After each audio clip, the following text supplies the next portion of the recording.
ትሁት የናቴን ቅሌትና ውሸት ከሷ ጀርባ እንዴት እያለ እንደሚሄድና እንደሚዋሽና ደረሰችበት። ይኸውንም የአቶ አባዬ ቤት ይሸጥ በማለት ሀሳቡን ያመጣው እሱ ሲሆን ሆኖም ግን አሮጊቷን እናት ሚስቲቱን ቁጭ ብሎ እኔ እንዳመጣው ይህን ሀሳብ ትሁት መስማት የለባትም እያለ ሲናገር በጆሮዋ ስትሰማ ገብታ አነቀችው። እንግዲህ አባዬ በመኪና አደጋ የአንድ ሰው በመግጨታቸው ከፍተኛ ጉዳት ስለደረሰ 1,100,000 እንዲከፍሉ ተገደዋል። ይህንን እስከሚከፍሉ እሳቸው በእስር ቤት ይገኛሉ። ይህንንም ሄዶ ተመስገን አጣርቶ መጥቶ ሲነግራቸው ሁላቸውም ደነገጡ እና ናቲ እንደሚከፍለው መስሎ ተናገረ። መጀመሪያ ግን ደይሟል፣ ሙተዋል እያለ ሲያሟርት እንዴት በአባቴ ጋር ታሟርታለህ? አባዬን አትወደውም እንዴ? እያለች ትሁት ስትጠይቀው አይ ከሆነ ብዬ ነው ወይም የሆነ አደጋ ደርሶበታል። አንተ ጥሩ ነገር አታስብለትም እንደለሱ እያለች ስትነግረው እሱ ለእናቱ ደውሎ ቤቱ ሊሸጣልና ባዳ ተይዘዋል፣ እኔ ነኝ የምገዛው፣ ማንም አይወስደውም እያለ ደስ እያለው እያሟረተ ሴትዮዋን ቀርቦ እያግባባ ነበር። እንግዲህ ይሄ ሁላ ብር ከየት ይመጣል እያለ ተመስገን ለማንኛውም እንኳን ጤና ሆኑ፣ እሳቸው ግን ምንም አይደለም እናስብበታለን እያለ ስልክ ያወራ ነበረ። በዚህን ጊዜ ትሁት ምንድን ነው የተፈጠረው? እንዴት አደርክ የኔ ልጅ አሉ ማማ። ተመስገንም ደህና አደራችሁ አሉ። ምን ተባለ አሉ። ከእነሱ ጋር እንስማማና እንግዲህ በገንዘብ ካሳ ከፍለን ማስወጣት ነው አሉ። ካሳ አሉ እናቲቱ። ብዙ ብር ነው የሚሉት ተመስገን አለች ትሁት። አየህ አይደል 15 ቀን አባዬ እዚህ ቤት ባይኖር እኮ አስቤዛ ባዶ ሆነ አለ። ችግር የለም ለሱ አላት። ታዲያ ይህንን እንዴት እንወጣዋለን አለችው። አታስቢ ዝም በይ ትሁት፣ እኔ አሁን ይሄ ይሁን ብዬ የምለው ሀሳብ የለም፣ ገንዘብ መፈለግ ብቻ ነው አባዬን ለማስለቀቅ ይላታል። ከዛም እንግዲህ ይሄንን እያወሩ እያሉ እንትና እቺ እድል ትመጣለች። እድልም ተመስገን ደህና አደርክ በማለት ትቀላቀላቸዋለች። እሷም ከተቀላቀለች እድልዬ ባንካችን ውስጥ ስንት አለ ሲሉ ማማ ይጠይቃሉ። 10,000 ብር አለች። ጎሽ በቃ ነገ አውጥተሽ ይህን 10,000 ብር ስጫቸው። ግድለም እማዬ እርሷ ትቀመጥልዎት ለእርሰው አሉ። አይ አትቸገር አሉ። አይ እንደዛ እንኳ ማለት አይደለም የጠየቅነው ብዙ ብር ስለሆነ ቢሆንም ያለንን እኛ የምንተካ እንጂ አሉ። እሺ ማምዬ ለማንኛውም አትጨናነቁ አሉ። እስኪ ትሁት ነይና ውጭ ሆነሽ አንቺና እኔ ለብቻችን እንነጋገር ሲል እንግዲህ ተመስገንን ይጠይቃታል። እሷም እሺ ብላ ትወጣለች። የሰማችውን ማመን ያቃታት 1,100,000 ከየት ነው የሚመጣው በማለት ግራ ተጋባች። እንግዲህ ምን ይሻለናል እያሉ ሁላቸውንም ሲመካከሩ አቶ ናቲ ነው ቤት ይሸጥ እያለ ሀሳብ የመጣው። እሷ ግን ተመስገን አንተ ነህ ይህን ሀሳብ ያመጣው ብላ ፈጠጠችበት። እንዴት ነሽ አላት። አውቃለሁ ትንሽ ከባድ ነገር ነው አለች። ሳስበው በጣም ከባድ ነው አለች። እና ገንዘቡን ካገኘን እኮ ቀላል ነው ይወጣል አባዬ፣ ከየት እናገኛለን ታዲያ አለች። አላቅም አለ። ግን እኔም በቻልኩት እሞክራለሁ አለ። እንሞክራለን አለች እሷ። ሞክሪ እንችም ግን ሁላችንን ብናወጣም በቂ አይደለም ገንዘቡ፣ አባዬን ልናናገር ይገባል ይኖረው ከሆነ ገንዘብ አለችው። እሺ አንድ ጥያቄ ልጠይቅ አለችው። ትችያለሽ። ለምንድን ነው ጉዞ ላይ የኔን ስልክ ሳታነሳ የእድልን ስልክ እያነሳህ የነበረው? አጋጣሚ ነው አላት። ምክንያቱም እድል ስደውልለት ያነሳል፣ ትሁት ስደውልለት አያነሳም ነበር። አጋጣሚ ነው ሲላት ግን ምን አስጨነቀሽ ነገር አለ እንዴ ሲል ጠይቃት። አዎ እንዴ ብሬን በሙሉ አባዬን ነበር አስቀምጥልኝ ያልኩት። አታስቢ፣ የሚያስፈልግሽ ነገር ካለ እኔን ጠይቂ፣ አባዬ እስከሚመጣ ድረስ እኔ ቤቱን ወጪ እሸፍናለሁ አለ ተመስገን። ትሁትም እሺ ብላ በጣም ተክዛና አዝናና በተፈጠረው ነገር እያሰበች ትገኛለች። ሆኖም ገናቲ ሰርግና ምላሹ ሆኖለታል። የቤቱ ሲሸጥ እኔ ነኝ የምገዛው እያለ ለእናቱ እየደወለ ያንቧርቃል። እንደውም ሲጀመርም ጭራሹን ደይሟል መሰል ሰውየው እያለ ሲያወራ ትንሽ እንኳ አይሰማህም እስኪ ፈር እያለች ትሁት ምን አይነት ታሟርትበታል? ይሄን ያህል ጥላቻ አለህ እንደ ባባዬ ላይ እያለችው ነበር። አሁን ደግሞ አቶ ተመስገን እንግዲህ አቶ ናቲ እድልን ምን ሆንሽ? አባዬን ለማስፈታት 101,000 ብር 1,100,000 ያስፈልጋል ተባለ። ተመስገን ይሄን ያክል ከየት እናገኛለን እያለ ነው እና ተጨንቋ ስትል ለናቲ ነገረችው።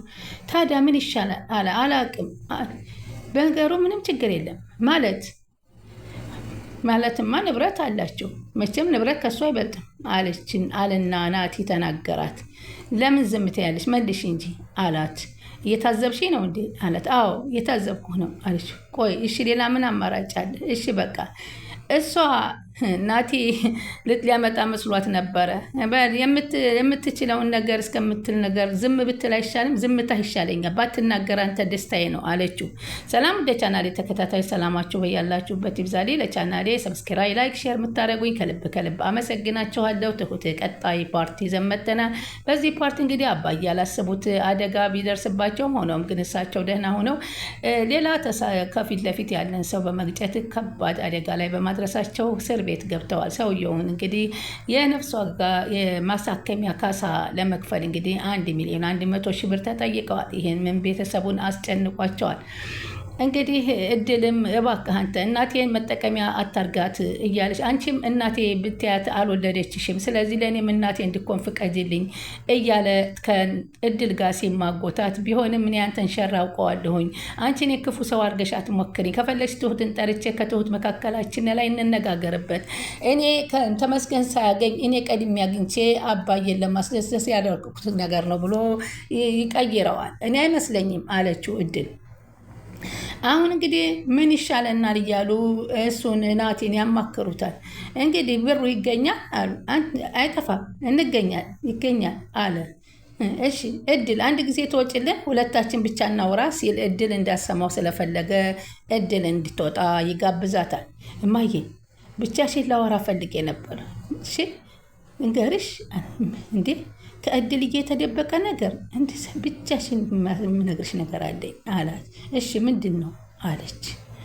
ይኸውልሽ አለ ይሄ ቤት ያንቺ ቤት ነው ሲል መጣች። ውሃ ይዛለት አውቃ ለመስማት ፈልጋ ነበር። ቁጭ ስትል አሁንም ቢሆን ውሃ አምጪልኝ ብሏት ሄዳ ስታመጣ የኔ ልጅ እንደ ባለፈው ንፋስ አንቀበልም አለች። እንዴታ እማዬ መሄድ እንችላለን አለ። ኧረ ተይ እማዬ ፀሐይ ነው አትወጭም አለቻት። መቼ አንቺን ያልኩሽ እድሌ እሱ ያናፍሰኝ አሉ። ምክንያቱም ወሬውን በድብቅ ለመስማት ስለፈለጉ። አይ ምን ነው ውሃውን አልጨርሰውም እንዴ አለችው። አይ ይበቃኛል አላት። አለችና እድል ገብቷታል ለነገርና ለአንድ ነገር ይዟት እንደሚወጣ እናቷን ስለገባት ይህን ተወት ብታደርገን ጥሩ ይመስለኛል። እናቴን መጠቀሚያና መጫወቻ አታድርጋት፣ አታቅም ብለህ አትቀልድባት አለችው። ከዛም ሴትዮዋን ይዞኑ ናፈስ ብሎ የሆነ ካፌ ወስዶ ምንድን ነው የኔ ልጅ አሉት። ይኸውልሽ ማሚ አሁን የምነግርሽን ነገር ለትሁት እንዳትነግሪያት እና አባዬ ብዙ ብር ተጠይቀዋል። ስለዚህ አውቃለሁ እኮ እሱን። አሁን እሱ ከየት ይመጣል ብለሽ ታስቢያለሽ? አላውቅም፣ ፈጣሪ ይርዳን እንጂ። መፍትሄው እንግዲህ አንድ ነገር ነው። እሱ ነው ምንድን ነው? ቤቱን መሸጥ። ወይ ጉድ! እንዲያው እሱ እንደምንም ብሎ ይፈታ እንጂ ምን ያደርግልኛል ቤት አለች። አንቺ ያልገባሽ ነገር ምን መሰለሽ አላት። አባዬ ልጁ እሱ ነበሩ። አሁን ደግሞ ተመስገንና ትሁት ናቸው። አሁን እነሱ እንግዲህ እንደ ወራሽ እንደሆኑ ሰምቻለሁ አሉ። ትሁት ያንተ ፍቅረኛ አይደለም እንዴት ወራሽ ትሆናለች አሉት። አሁንም አስተሳሰባቸው እንደዛ ነው አሉ። ያው ሰው አይደለች እሷ፣ ምናልባት ይሸጥ እሷም ሊከብድ ይችላል። ከሱ በልጦ ነው እንዴ? ኧረ አለች። እንጃ አለ። ለእሷ ነው ያልኩት። እሺ ልጄ ከሆነስ እንዴት ነው የሚሆነው አሉ። አለመሞትሽ ከታወቀ የባልሽ መሆኑ ከተረጋገጠ አንቺ ደግሞ መሸጥም መለወጥም ትችያለሽ። እንደዛ ከሆነማ እሺ አንተ አመክራታ፣ አንተ ባለህበት ተማክረን አንድ ላይ እንወስን አሉ እናት። አይ እሺ ጥሩ እድል እንዳሰማ ያልኩት እሷ ለተመስገን እንዳትነግረው ብዬ ነው። ልክ ብለሃል ልጄ አሉ። አይ እናት ተቀየሩ በሳቸው። መቼም ይሄ አፈቅቤ ያውቅበታል ሰው መቀያየሩ። ከዛም ይሄንን ነገር እንግዲህ ትሁት ያደረገው ተመስገን መስሏት ተመስገን ይሄን ሀሳብ ያመጣ እያለች ከተመስገን ጋር ቡር አለች። ከዛ በኋላ እሷ ባረገዛ እጇ ግን ያየችውን የሰማችውን ነገር አስቤዛችን አለቀ ብላ ታወራለች። አውቃለሁ ለዛ ነው እሱ ቀላል ነው ይገዛል አለ። ትሁቴ አለ እናቴ እስካሁን ለምን አልነገርሽኝም? አንቺ አሁን መሄድ አይጠበቅብሽ፣ እኔ ነገ አመጣለሁ አስቤዛውን በቃ አለ። እሱ አስቤዛውን ከገዛ እኔ ሌላውን አመጣለሁ። አይ አንተ ከየት ታመጣለህ አለው። አትቸገር፣ እሱ የሀብታም ልጅ ይሄኛውን ድሃ አድርጎት። አይ ችግር የለም እስኪ አስቤዛውን ሙላው። እንዴት አደረጋችሁ ሲሉ እማዬ በጋራ ነሱት። እስካሁን ምንም ነገር የተፈጠረ ነገር የለም አለም ተቀዳድሞ ናቲ። እንዴ ተሙ ጥሩ ሰው ነው በጣም አለች። ሞላለን አለ። ስንት ነው የጎደለው? እንደተለመደው ልትሞላው ነው አለ። አዎ ሞላዋለሁ፣ ምን ችግር አለ አለ። በጣም ጥሩ 1,100,000 በል ሙላዋ አለው። ምን አለ? አዎ አትደንግጥ እንጂ ቁጥር እኮ አይደለም እንደተናገር ነው፣ ሙላው እንጂ። ካልሆነ ምን ይሻላል አለ። ወደም ስንት ልታመጣ ነው አለው። እሱም በአደባባይ ባልናገር ደስ ይለኛል አለው። ከዛም በኋላ አትጨናነቁ አሉንማ የተመከሩትን ለምን ቤቱ አይሸጥም የሚል ሀሳብ አመጡ። ትሁት ግራ ተጋባች። አይ እማዬ ዝም ብላ ነው አትስሟት አለ። እድል ደግሞ ጠልቃ ገብታ ይህን ሀሳብ ማን ያመጣው? እውነቴን ነው አልተሳሳትኩም አሉማ። ቤቱ የኔ አይደለም እንዴ? ተመስገን ይህን ሀሳብ አንተን ያመጣኸው ብላ ፈጠጠችበት። እሱም አፈጠጠባት። እኔ እንደዚህ አይነት ነገር አልገባበትም፣ በጣም ታሳፍራለህ አለች እና ጥላው ሄደች። የሚያሳፍረው ናቲ መሆኑን አላወቀችም። ተመስገን ከእንዲህ ያለ ጣጣ አልገባም ነበረ። ናቲ ምን የኔ ሳይል ዝም አለ። ስማ አሁን ትሁትን ልጥራትና እኔ ነኝ ትላለህ አትልም? አንተ አይደለም ይሄን ሀሳቡን ያመጣው በማለት አፋጠጠው። አባዬ ያመጣውን ያለውን ንብረቱን ለዚህ ለትንንሽ ነገር ማውጣቱ እየተገረመች ነው እንጂ እየተቆጣች አይደለም። እማዬ ለምን ትሁት ትቆጣለህ ላልሽው ጥያቄ አላት። አንተ ንገረኝ፣ አንተ ይህን ሀሳብ እንዳመጣ ተናገር። ነገርኩህ አለው። መቼም ንብረቱ ከእሱ አይበልጥም አለ። እኔ አይመለከተኝም፣ አሁን አንተ እውነቱን ማውጣት አለብህ ብሎ አፈጠጠበት። እድልም ተከትላ ተሙ እያለች ሄደች። ከዛም ተሙን እንግዲህ ጋራ ሁለቱ ሲያወሩ ደግሞ በጣም ትናደዳለች። ትሁት ተሙ ወዬ አላት። እባክህ እናቴን ይቅር በላት አለች። እሳቸው ምን አደረጉ? እሳቸው እኮ ምስኪን ናቸው፣ ምንም የተባሉትን ነው እኮ የሚናገሩት። እኔ መክራት አለሁኝ አለው። ግን ችግር የለውም እንደ እናቴ ነው የማያቸው። ብቻ እኔ ግን የአቅሜን የራሴን መዋጣውን አዋጣለሁ። እኔን ይሄን ልጅ የእናቴን መጠቀሚያ እያደረጋ ነው፣ ምን እንደማረግ ግራ ገባኝ አለችው። እሺ እና ማታ ትመጣለህ ስትለው አይመስለኝም፣ ለማንኛውም አይዟችሁ በማለት አስቤዛ ገዝቼ እመጣለሁ ሲል ትሁት መታ ተጨመረች። ሶስተኛ እና ገልመጥ አርጋቸው አለፈች። ከዛም ሲሄድ ጠብቀኝ አለች። ግን ምን ሆና ነው ትሁት አለችው። የደበራት ነገር አለን፣ እዚህ ቤት እንዲኖር አትፈልግም? እንደዛ ከሆነ እኮ መሄድ ይችላለሁኝ አለችው።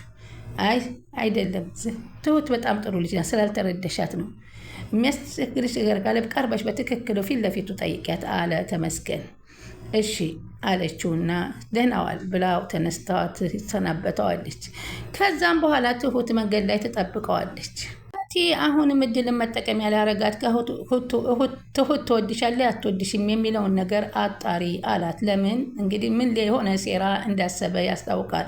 ትሁት ደግሞ እኔ ምን ብዬ ከአንቺ ጋር ችግር የለብኝም፣ ይሄ አባዬ ቤት ነው፣ ለአንቺም ለማንም መሰብሰቢያ ነው፣ ከአንቺ ጋር ምንም የሚያጣላኝ ነገር የለም፣ እለቅልሻለሁ ስትላት መልቀቅ የለብሽም በማለት ተናገራታለች። ከዛ ትሁት ተመስገንን መንገድ ላይ ሄደ ታግደዋለች። ስማ ምንድን ነው የምትንበራጠጥብኝ አለችው። ይኸውልሽ ትሁት ተረጋጊና ተናገሪ፣ ምንድን ነው ፍላጎትሽ?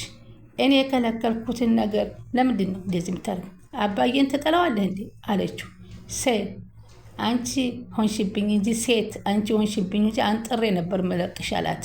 አሁን ብትጎርረው በጣም ትገርማለች።